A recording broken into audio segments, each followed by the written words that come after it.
ఇక్కడ నేను ఇక్కడికి వచ్చినప్పుడు నాకు ఘన స్వాగతం పలికిన సోదరి సోదరులందరికీ నమస్కారాలు. ముఖ్యంగా ఇక్కడ హ్యాపీ బర్త్డే చెప్పిన మీ అందరికీ కూడా అభినందనలు. ఈరోజు నేను బర్త్డే రోజు మీ ఊరికి వచ్చానంటే దీని ప్రాముఖ్యత మీరందరూ అర్థం చేసుకుంటారని చెప్పి నేను ఆశిస్తున్నా. ఇక్కడ అభ్యర్థి నగేష్ కుమార్ గారు ఒక మంచి అభ్యర్థి, బీజేపీ అభ్యర్థి. ఆయన్ని గెలిపించమని కోరడానికి వచ్చాను. ఇంకో పక్క ఓసూరు క్యాండిడేట్ బాలకృష్ణారెడ్డి మాజీ మంత్రి, ఇద్దరిని గెలిపించమని కోరడానికి వచ్చాను. ఇక్కడికి వచ్చినప్పుడు నాతో కూడా మా మంత్రివర్గ సభ్యులైనటువంటి కె రామ్మోహన్ నాయుడు గారు, సివిల్ ఏవియేషన్ మంత్రి గారు, ఇంకొక పక్కన కేంద్ర మంత్రి పెమ్మసాని చంద్రశేఖర్ గారు, వీరే కాకుండా కర్ణాటక నుంచి అపోజిషన్ లీడర్ బీజేపీ అశోకన్ గారు, ఎక్స్ ఎంపీ నరసింహం గారు, ఎక్స్ ఎంపీ రామలింగం గారు, జిల్లా పార్టీ అధ్యక్షుడు బీజేపీ నారాయణ గారు, అమర ప్రశాంత్ రెడ్డి గారు,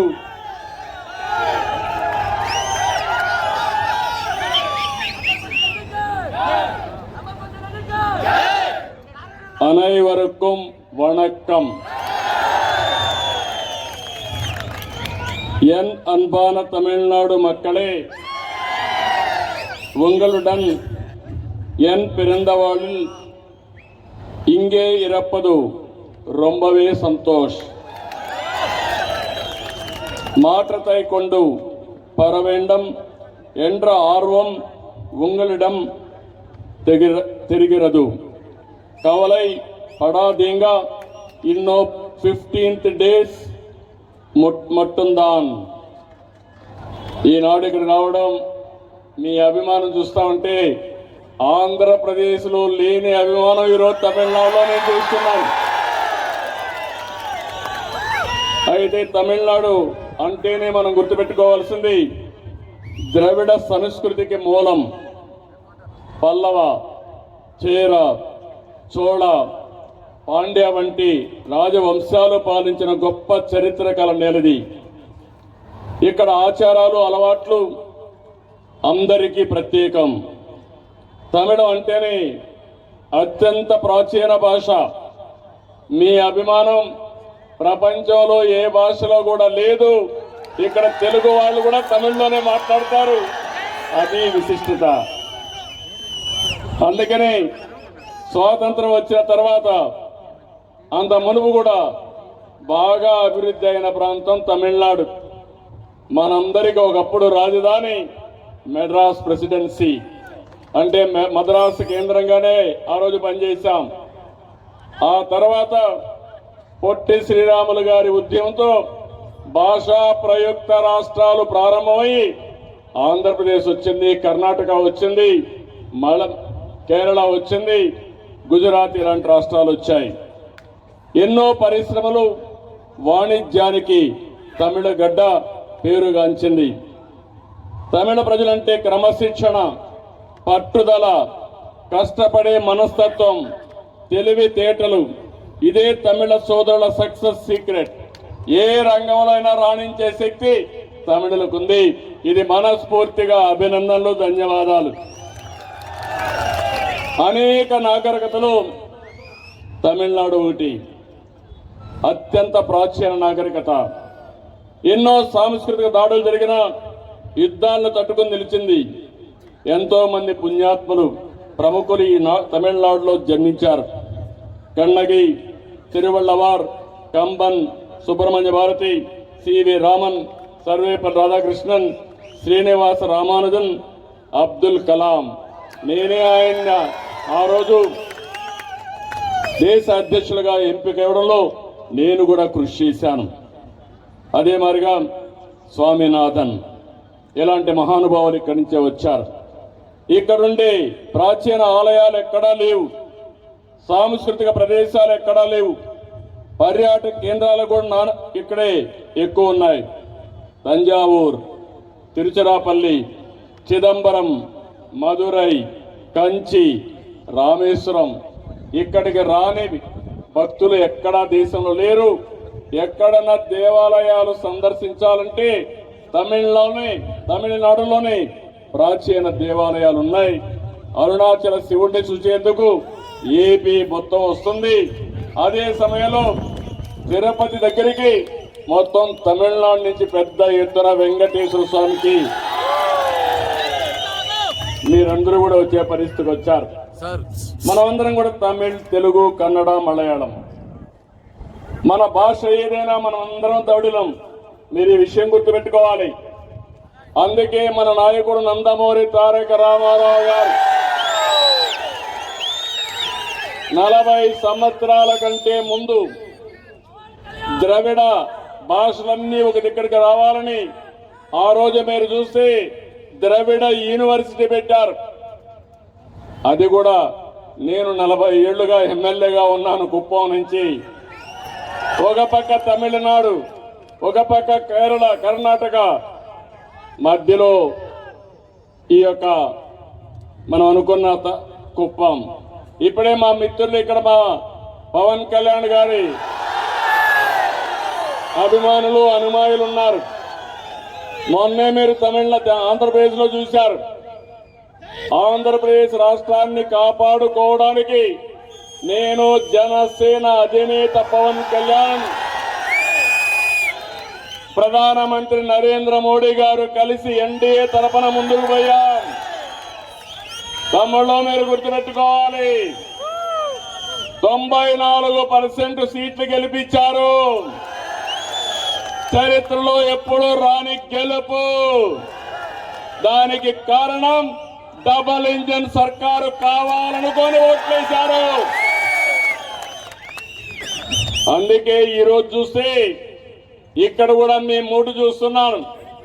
నేను తమిళనాడుకు వస్తే నేను కుప్పంలోనో లేకుంటే విజయవాడలో ఉన్నానా అనే అనుమానం వచ్చే పరిస్థితి వచ్చింది. కానీ ఒక విషయం మీరు గుర్తుపెట్టుకోవాలి, ఎన్టీఆర్ సినిమా జీవితాన్ని ప్రారంభించింది చెన్నై నుంచి. ఒక మహానటుడిగా ఎదిగారు. అక్కడి నుంచి ఆంధ్రప్రదేశ్ ముఖ్యమంత్రిగా ఒక మహానాయకుడు అయ్యారు. మీరందరూ గుర్తుపెట్టుకోవాలి, మొట్టమొదటిసారిగా తమిళనాడు రుణం తీర్చుకోవాలని ఎంజీఆర్ తో కలిసి తెలుగు గంగ నీళ్లు చెన్నైకి ఇచ్చిన ఘనత ఎన్టీ రామారావు గారిది. అలాంటి అనుబంధం ఉంది. నాకు కూడా మీరు గుర్తుపెట్టుకోవాల్సింది చిత్తూరు, తిరుపతి జిల్లా. నేను ఇక్కడి నుంచే వచ్చా. ఈ జిల్లాలో తమిళ ఎక్కువ మాట్లాడతాం. ఇక్కడ మీరెట్టే తెలుగు మాట్లాడతారో అక్కడ తమిళ మాట్లాడే పరిస్థితిలో ఉంటారు. అలాంటి అనుసంధానం ఉంది. ఇంకో పక్క మీరందరూ చూస్తే నేను పెళ్లి చేసుకున్నది కూడా తమిళనాడులోనే పెళ్లి చేసుకున్నా, చెన్నైలోనే పెళ్లి చేసుకున్నా. అప్పుడు ఎన్టీ రామారావు గారు చెన్నైలోనే ఉండేవాడు. అప్పుడు మెడ్రాస్, తర్వాత చెన్నై అయింది. ఇవన్నీ కూడా మా కుటుంబానికి తమిళనాడుకు అవినాభావ సంబంధం ఉంది.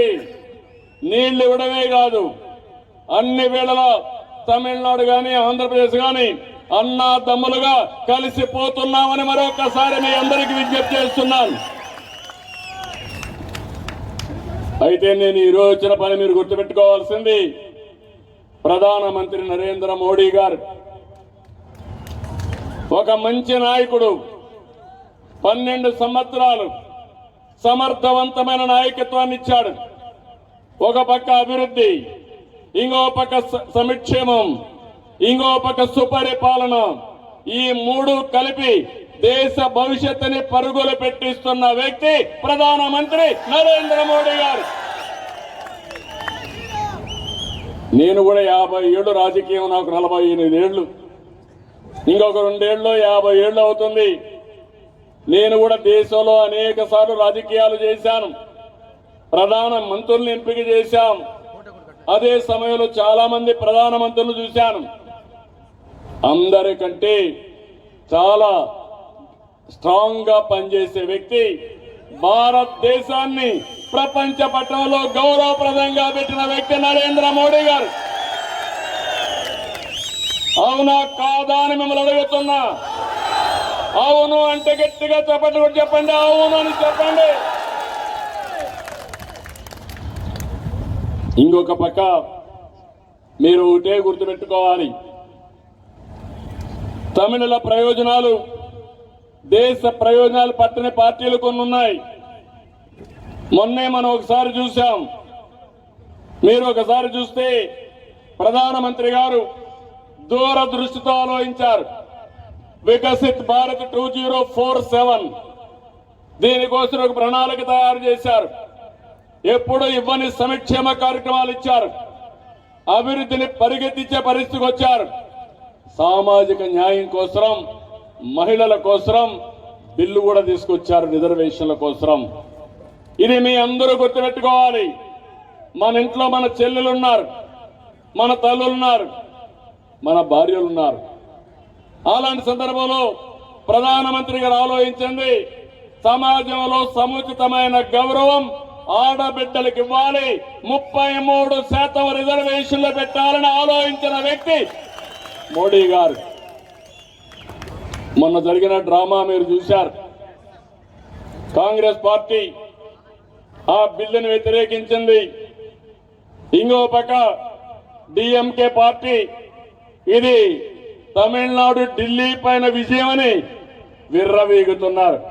నేను అడుగుతున్నా, ఏమి సాధించారని అడుగుతున్నాను. నేను ఒక సీనియర్ లీడర్గా అడుగుతున్నా. ప్రధానమంత్రి గారు చెప్పింది ఏ రాష్ట్రానికి ఆ రాష్ట్రం 50% సీట్లు పెంచుతామని. ఆంధ్రప్రదేశ్ లో 25 ఉన్నాయి, ఇంకొక 13 పెరుగుతాయి, 38 అవుతాయి. తమిళనాడులో 39 ఉన్నాయి, 20 పెరుగుతాయి, 59 అవుతాయి. యూపీలో 80 ఉంటే 40 పెరిగి 120 అవుతాయి. దీంట్లో తప్పేమైనా ఉందా తమ్ముళ్ళు, ఆడబిడ్డలు? మీరే చెప్పండి. అందులో 33% ఆడబిడ్డలకు సీట్లు ఇస్తామని చెప్పారు. ఎన్నో సంవత్సరాలుగా 1996లో నేను యునైటెడ్ ఫ్రంట్ కన్వీనర్ని, దేవేగౌడ గారు ప్రధానమంత్రి. ఆ రోజే బిల్లు ప్రవేశపెట్టారు. దానికి అడ్డుపడింది కాంగ్రెస్ పార్టీ. ఆ బిల్లు పాస్ కానికుండా చేశారు. వాజ్పేయి గారు వచ్చారు, 3 సార్లు మహిళా రిజర్వేషన్లు బిల్లు పెట్టారు. కాంగ్రెస్ పార్టీ సహకరించలేదు. 2009-10లో ఆ రోజు కాంగ్రెస్ బిల్లు తీసుకొచ్చారు.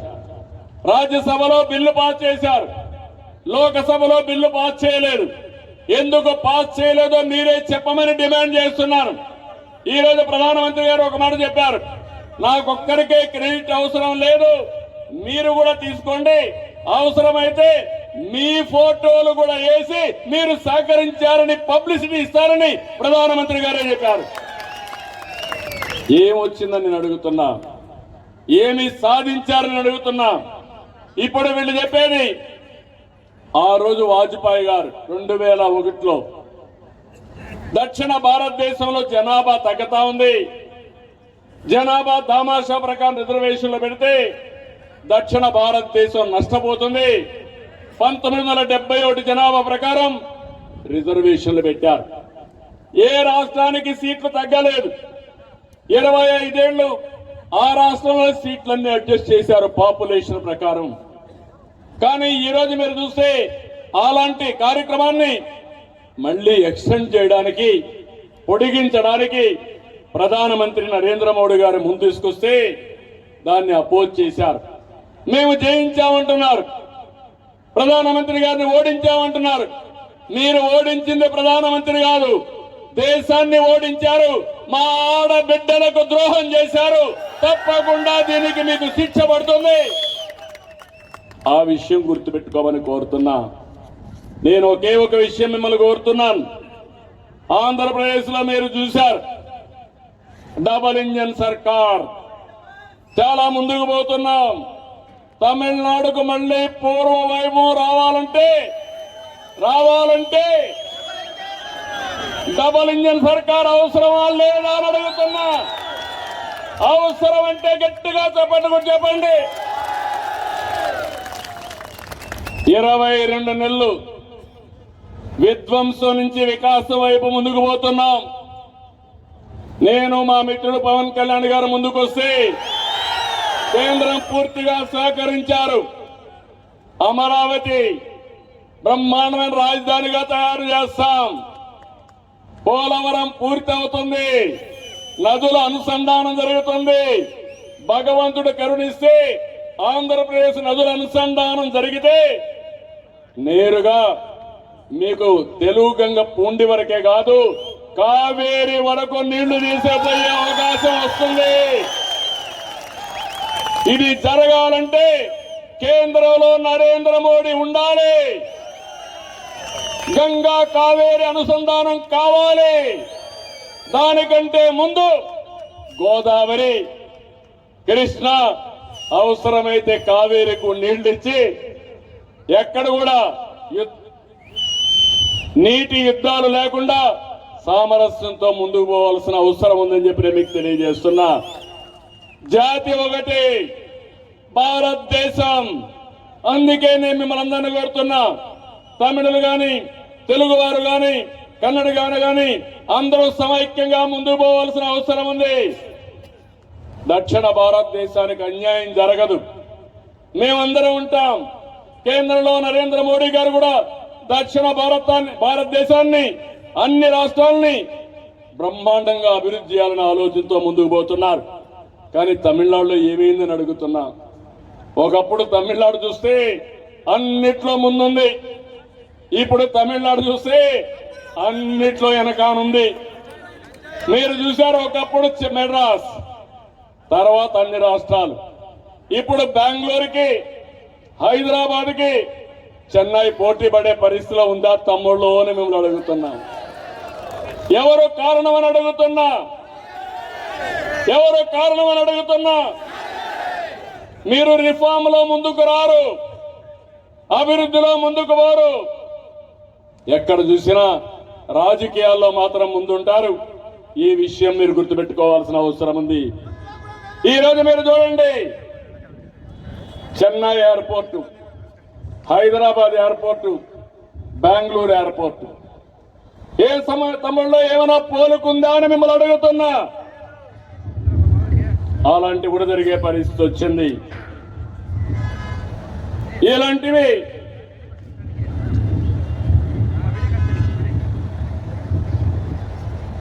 ఈరోజు ఇంకొక పవిత్రమైన రోజు కూడా, బసవ జయంతి.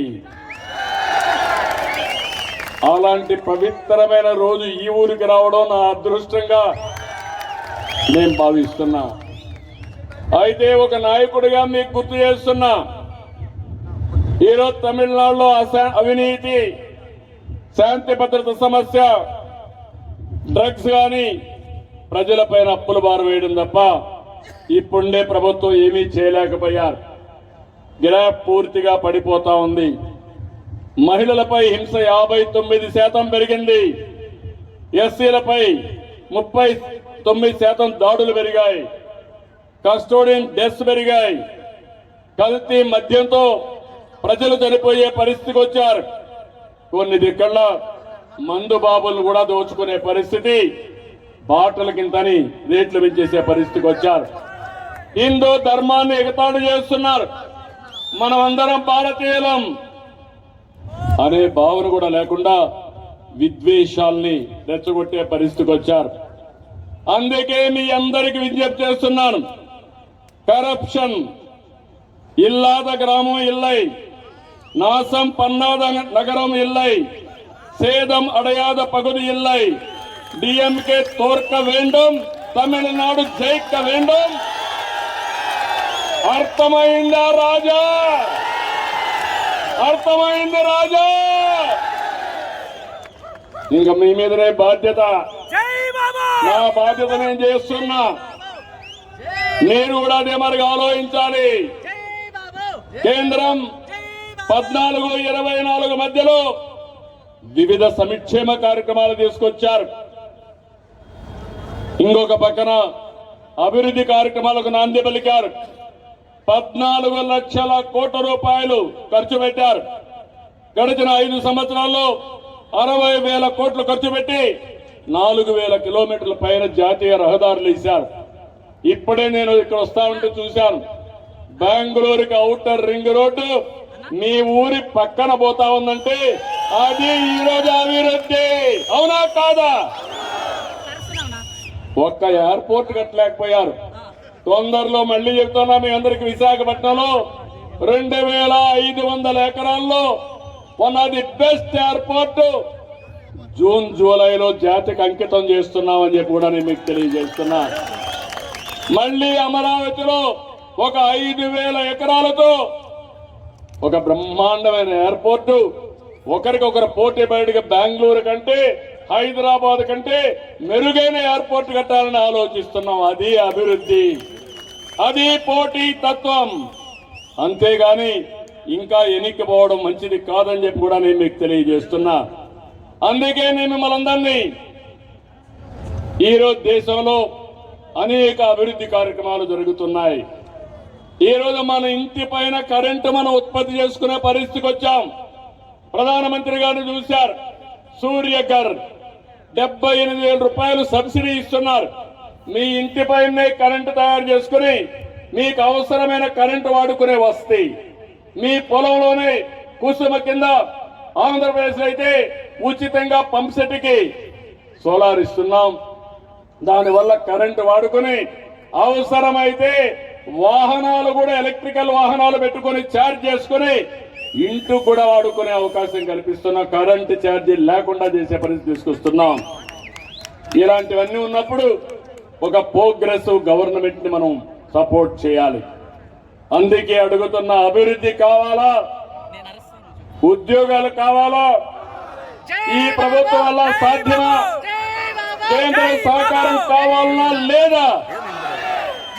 అందుకే కేంద్రంలో నరేంద్ర మోడీ పాలన బలపడాలి. సంక్షేమ కార్యక్రమాలకు నాంది పలికిన వ్యక్తి అమ్మ జయలలిత. ఆ స్ఫూర్తి కూడా రావాలి. ఇది రావాలంటే ఎన్డీఏ కూటమిని గెలిపించాలి. మున్నేట్రం వేண்டுమా, వేలై வாய்ப்பு வேண்டுமா, அப்படி ஆனால் மத்தியத்தில் மோடிஜி இருக்க வேண்டும், மாநிலத்தில் அம்மா ஆட்சி வர வேண்டும். ఇందుకు ఎన్డీఏ కూటమిயை వెற்றி పెర చేయంగల్. మీ ఓటుతో రాష్ట్రం గెలుస్తుంది. ప్రతి వ్యక్తి, ప్రతి ఇల్లు గెలుస్తుంది. ఇక్కడ అభ్యర్థి గురించి నేను చెప్పక్కర్లేదు. ఎలాంటి అభ్యర్థితో మీకు అందరు తెలుసా అని అడుగుతున్నా మీ అందరికీ. రౌడీ రాజకీయాలు మీకు కావాలని మిమ్మల్ని అడుగుతున్నా. అభివృద్ధి వద్దని మిమ్మల్ని అడుగుతున్నా. అందుకని ఉంగళ్ ఒట్టినాల్ తమిళనాడు వెల్లం ஒவ்வொரு வரும் ஒவ்வொரு குடும்பம் வெல்லும் ஓட்டு உங்களது. உங்கள் வாழ்வை மாற்றும் பொறுப்பு என்டிஏது. తమిళ తాయ్ వల్గా తెలుగు తల్లికి జై, భారత మాతాకి జై. ఇప్పుడు గట్టిగా మీరందరూ ఎన్డీఏకి ఎన్డీఏ అంటే గట్టిగా జిందాబాద్ గట్టి చెప్పాలి. ఎన్డీఏ. ఇద్దరు బీజేపీ అభ్యర్థులు, మేమందరం బీజేపీ అభ్యర్థులకు ఓటేస్తామని గట్టిగా చప్పట్లు కొట్టి హర్షాన్ని, ఆమోదాన్ని. భారతదేశ అభివృద్ధి, తమిళనాడు అభివృద్ధి, మనందరి అభివృద్ధి వీళ్ళ వల్లనే సాధ్యం. అందరం సమైక్యంగా పనిచేస్తామని మళ్ళీ వస్తా. ఇక్కడ విజయోత్సవ సభ పెడతా. వచ్చి మన మిత్రుడిని గెలిపిస్తే మళ్ళా వచ్చి మీ అందరికీ ధన్యవాదాలు తెలియజేయడమే కాకుండా మీ అభివృద్ధికి అండగా ఉంటానని మరొక్కసారి హామీ ఇస్తూ జై హింద్, జై హింద్, జై బాబా, జై జై బాబా, జై జై బాబా.